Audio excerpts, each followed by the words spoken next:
church. Welcome to another Midweek update. Well, I'm standing here today in the lobby of the Wade building, and this is somewhat of a busy place normally during the week. Obviously, during COVID, everything has changed, but normally, historically, this is the nerve center of our office complex, so this area is normally busy all day long, people coming and going, making their way here to our offices or to visiting the other tenants that are in our building. But this coming Sunday, this is going to be a really busy place, and we are very excited about it. And we want you to know we've been working hard to get ready for you. We're not done yet. We've still got a few things left to do to get this lobby prepared. But on Sunday morning, May 2nd, is when we start our new schedule. And you know we're going to begin the morning at 8:30 with a classic worship service. Aaron is going to be leading that service, and our choir and orchestra will be there.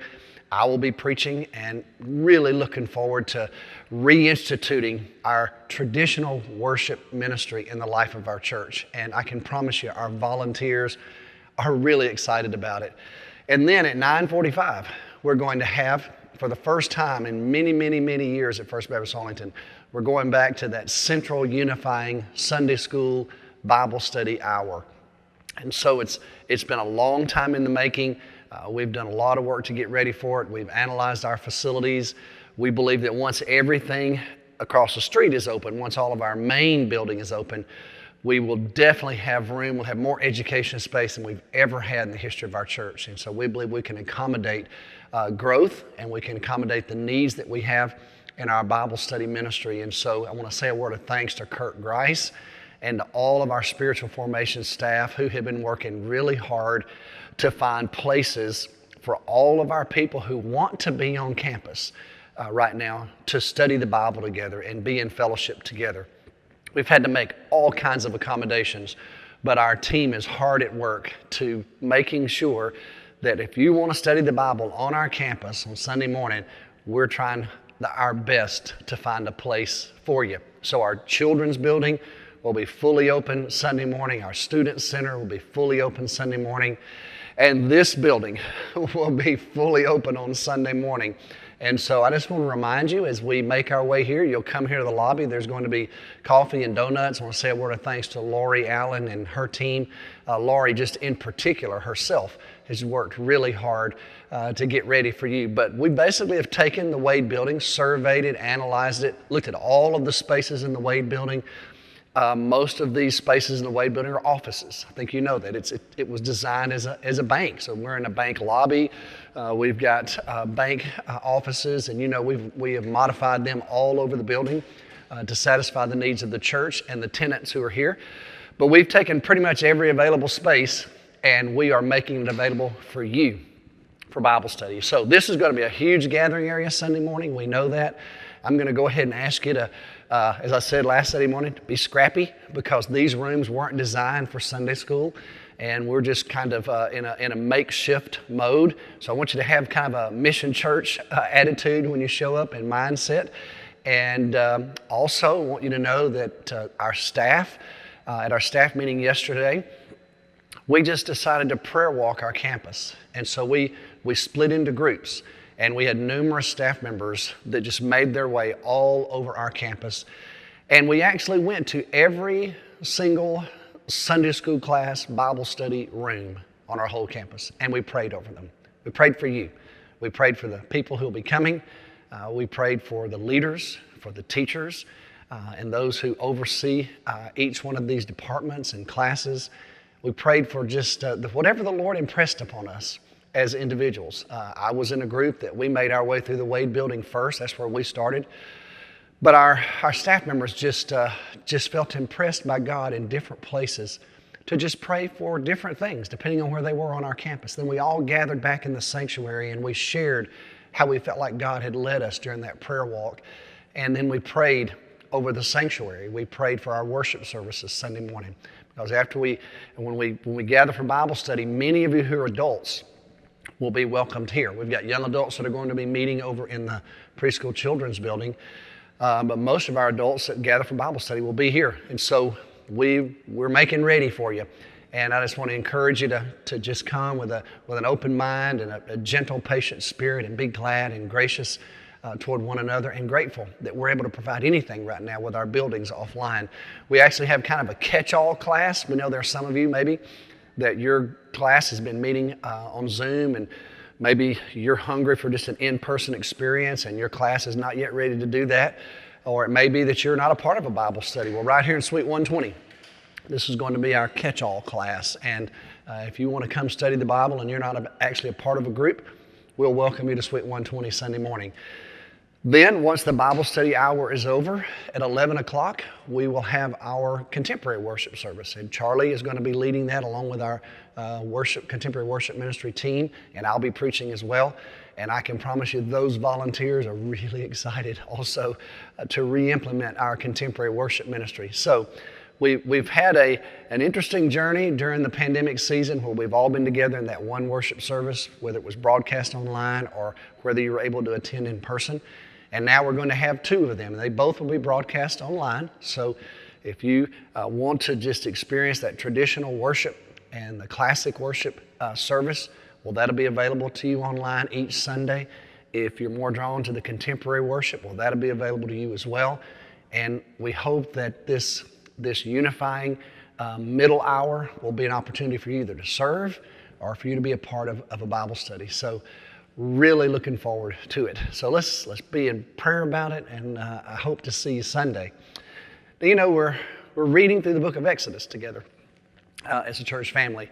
And this past Sunday, I shared a message with you from Exodus 15, and it was part of our daily Bible readings this week.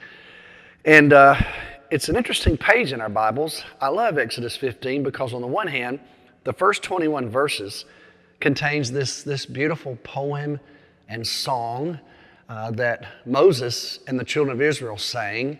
And then we're told as you come toward the end of that section in verse 20, Miriam, Aaron and Moses' sister, gathered some women together, and they specifically sang a song to the Lord. And so this was a time of rejoicing. God has just delivered them from Egypt. They've crossed the Sea of Reeds, if you will, on dry ground, and they have seen God perform this incredible miracle of provision for them. And so they stopped and sang. They just celebrated. They sang a song of redemption. And that's what we talked about Sunday morning, and it's a beautiful text. And then something really interesting happens right on the heels of that. They've just been rescued from Egypt. They've just seen the plagues that God rained down on the Egyptians.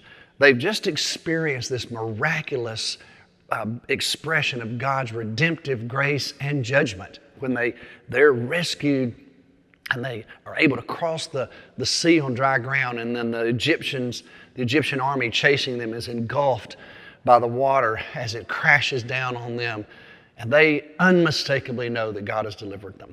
And then you come to verse 22 of Exodus 15, and the Bible says this: Then Moses led Israel from the Red Sea. They went to the desert of Shur. For 3 days they traveled in the desert without finding water. Well, it shouldn't surprise us. They are going to be journeying through an incredibly arid place. So they're looking for water to drink. Verse 23, when they came to Marah, they could not drink its water because it was bitter. That's why the place is called Marah. Marah in Hebrew means bitter. And then verse 24 says this: So the people grumbled against Moses, saying, What are we to drink? And so Moses cried out to the Lord, and the Lord showed him a piece of wood. He threw it into the water, and the water became fit to drink.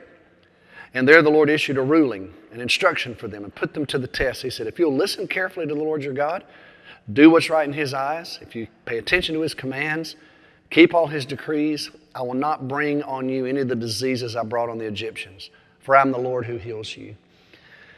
Interesting little experience. Right on the heels of this miraculous intervention by God, the children of Israel find themselves in a place where they are looking for water to drink, and when they finally find water to drink, it's too bitter to drink. And they start grumbling. Now that word grumble, it's found several times in this story. What's interesting is it's only found in the wilderness stories. It's not found anywhere else in the Old Testament. And so it seems to be something that happened to Israel just while they were on this particular part of their journey as God's people. Well, I want to just say a couple things about that if I can. First of all, following the Lord is never easy. It wasn't easy for Israel. It's not easy for us. It never has been easy. It's not been easy for the church historically. Following the Lord sometimes it's fraught with all kinds of challenges. It is a difficult journey. God calls us beyond ourselves. Sometimes He calls us into areas that we've never been before. He calls us to stretch our faith. He calls us to trust in Him more deeply. And sometimes those can be really, really hard experiences, particularly because we live in a broken and sinful world. And so all kinds of things come our way. I think sometimes Christians get confused and they think, well, once you become a follower of Jesus, everything's just going to lay out in front of you. The road's going to be smooth and everything's always going to be paved well and all is going to be easy and peaceful. That's just not true. It's hard. Children of Israel are following God for sure, but they're in the desert. They're in the wilderness. And guess what? They were thirsty. And when they finally find water, it's bitter. They can't even drink it.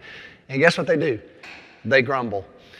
Well, I would just tell you that sometimes that's the temptation for us. When things don't go our way, when it's hard, when it's difficult, when it's challenging, it is so easy to look at what you don't have, to look at the things in such a way that you're trying to figure out what you wish you had or the way you wish things had turned out.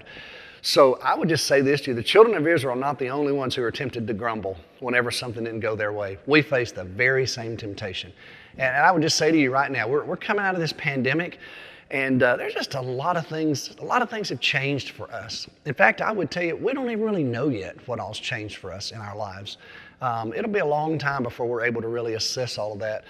But I know that probably your life has been characterized by some difficulties as you're trying to find your way now out of this pandemic. And I hate that for all of us. I want you to know I'm praying for you and I want to encourage you in it.